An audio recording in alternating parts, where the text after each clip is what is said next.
भाइयों और बहनों, राष्ट्रपति जी ने आपातकाल की घोषणा की है।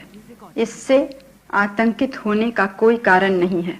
इससे आतंकित होने का कोई कारण नहीं है। 25 जून 1975 की रात इंदिरा गांधी ने रेडियो पर देश को यही भरोसा दिलाया था और उसी रात लोकतंत्र की हत्या कर दी गई थी। और ये कोई अचानक लिया गया फैसला नहीं था। इमरजेंसी से महीनों पहले गिरफ्तारी की लिस्ट तैयार की जा चुकी थी, विपक्ष को कुचलने की योजना बन चुकी थी और जैसे ही इलाहाबाद हाईकोर्ट ने इंदिरा गांधी का चुनाव रद्द किया, एक कुर्सी बचाने के लिए पूरे देश को आग में झोंक दिया गया। हरिशंकर परसाई कहते हैं कि तानाशाह स्वभाव से बड़ा डरपोक होता है और इंदिरा गांधी उन्हीं कायर डिक्टेटर्स में से एक थी। रातों रात अटल बिहारी वाजपेयी, आडवाणी, जयप्रकाश नारायण, जॉर्ज फर्नांडिस जैसे तमाम नेताओं को जेल में डाल दिया। अखबारों की बिजली काट दी गई ताकि जनता तक सच न पहुंच सके। मीसा के तहत बिना वारंट के लोगों को उठाया जाने लगा। प्रेस की जुबान पर ताला लगा दिया गया। अदालतें दबाव में आ गई और संसद विपक्ष के बिना चलने लगी। और सबसे जरूरी कि ये सब फैसले सिर्फ दो लोग कर रहे थे, एक संवैधानिक पद पर रहकर और दूसरा, आप बखूबी समझ गए होंगे, वो कहते हैं ना कि राजाओं और नवाबों के दरबार में अक्सर ऐसे लोग होते हैं जो खुद राजा तो नहीं होते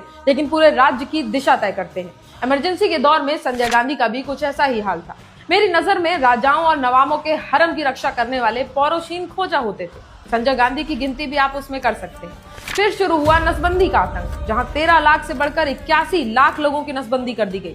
दिल्ली के तुर्कमान गेट में बुलडोजर चले, घर टूटे, लोग उजड़े। केरल का छात्र पी राजन पुलिस हिरासत से कभी वापस नहीं लौटा। अभिनेत्री स्नेहलता रेड्डी जेल की यातनाएं झेलते झेलते रिहा होने के बाद मर गईं। 21 महीनों तक देश ने देखा कि कैसे संविधान को खत्म किए बिना उसी संविधान का इस्तेमाल करके आजादी को ताबूत में बंद करके उसका जनाजा निकाला गया था। इसीलिए मैं इमरजेंसी को सिर्फ एक राजनीतिक घटना कभी नहीं मान सकती हूँ। वो एक चेतावनी थी, एक काला अध्याय था। क्योंकि जब सत्ता को अपनी कुर्सी देश से बड़ी लगने लगे, तब सबसे पहले लोकतंत्र मरता है, फिर संस्थाएं झुकती हैं, फिर आवाजें दबती हैं और आखिर में जनता से कहा जाता है कि इससे आतंकित होने का कोई कारण नहीं।